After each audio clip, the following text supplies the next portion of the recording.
can you have intimacy and freedom? Can you have closeness and autonomy? Now, the answer, of course, is yes, but we have beliefs and structures and traditions and just role models of dysfunctional relationships that makes us think that we need to choose one or the other. That when we're single, we get to be free. And when we're in a close, committed relationship, we're not. Wow. So let's do some tapping on that.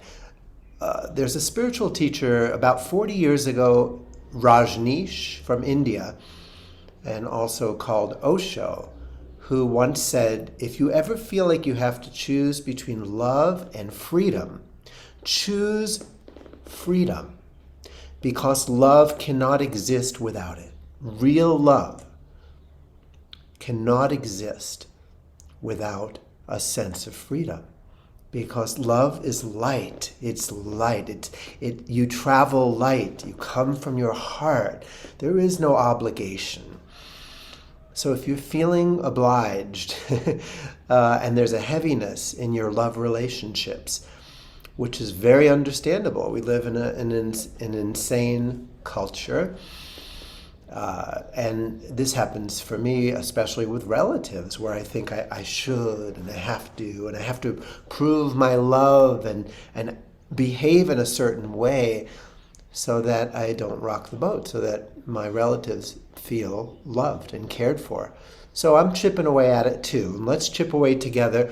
Think of a relationship in your life where you have chosen maybe to follow rules and expectations rather than come from your heart and be a free, autonomous individual that can give and receive love without a sense of heaviness or obligation or taking care of the other person's feelings. So, you got someone in mind? I got someone in mind. My mother. All right, let's start tapping.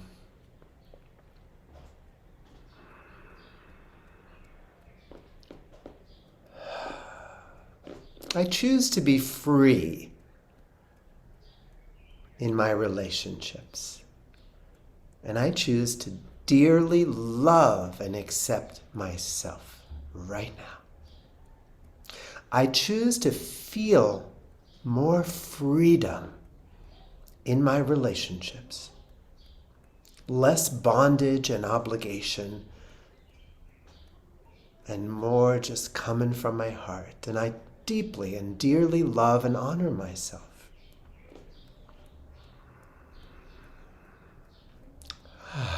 Even though I'm afraid that choosing freedom might mean that I get abandoned, rejected, or guilt-tripped, I choose to dearly, completely, right now, just love, honor, and accept myself as the free and liberated love child I am.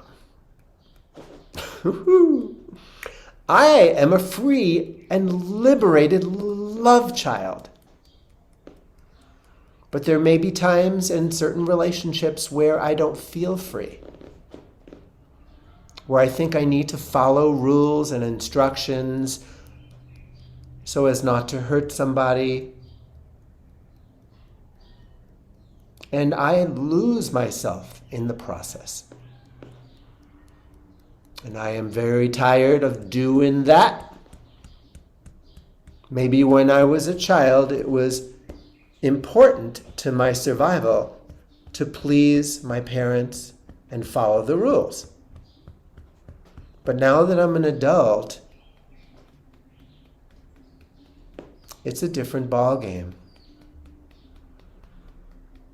And being true to myself is more important than belonging and walking on eggshells so that people don't leave me or judge me.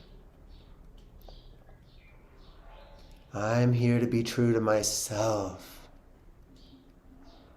All this fear that being true to myself is going to mean that I'm going to be lonely and alone. All this fear that I can't have love and freedom at the same time. And I'm letting that go. It may have been true for generations in the past. It may have been what was role modeled to me. But that doesn't make it true. It just makes it familiar. And I choose out of the familiar. I like this feeling of coming from my heart, being able to say yes, no, or maybe. I'll think about it. I love and cherish my freedom. And I'm open to the possibility that the more true I am to myself, the more love there will be in my life. Certain characters may leave, but they will only leave because they're not meant to be in my life. If they can't handle my authenticity and my autonomy, maybe they're not my tribe. And I am willing to go through the process of letting go of people and ideas that don't support me being true to myself.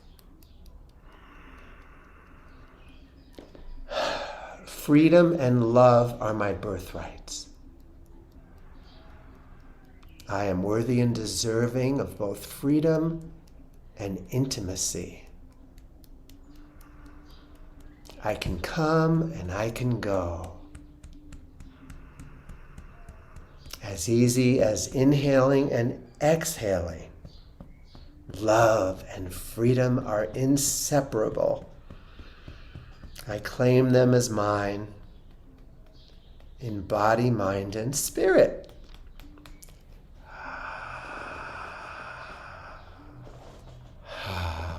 Well, golly, doesn't that say it all? Have fun practicing it. Have fun setting boundaries and listening to your truth and then acting accordingly.